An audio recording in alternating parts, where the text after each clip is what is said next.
জিনের বাচ্চারা গ্রাম্য সহজ সরল নারীদের যেভাবে ভুল বুঝিয়ে বিকাশের মাধ্যমে লক্ষ লক্ষ টাকা হাতিয়ে নিয়ে থাকে, বাংলাদেশে এভাবে কয়েকটি চক্র রয়েছে। ফোনে মেসেজ আইছে বুঝলেন, তারপরে বলতেছে যে 15,500 টাকা আইছে। তারপর বললে যে যে এই 15,000 টাকা ফেরত দেবে, 15,500 টাকা।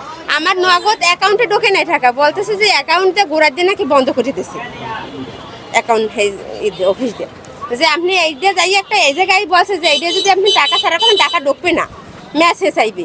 মেসেজ আইলে আমরা এই টাকাটা আপনারা ফেরত পাঠাবো, ফের আপনি উঠেই আবার ফেরত পাঠাইবেন।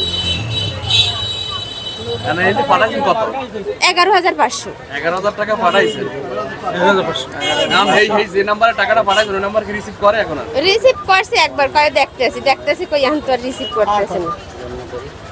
এই যার দোকান যে টাকা পাঠাইছেন এর টাকা দোকান থেকে টাকা পরিশোধ করতে পারছেন আপনি? না, তা টাকা পরিশোধ না করতে পারলে আপনি টাকা না লইয়া আসেন আইছেন কার?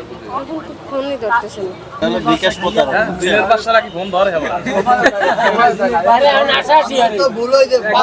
মোটে কইছে যে এরকম টাকা আইছে 15,300 মোরে ইয়ে কইছে। এখন এরে বলে কইছে বাজারে আইয়া যে পাঠাই দেবেন, এখন তো এই পাঠাই দিয়েছে, এখন তো বাঁচছি না, ওই মেসেজও দেয়।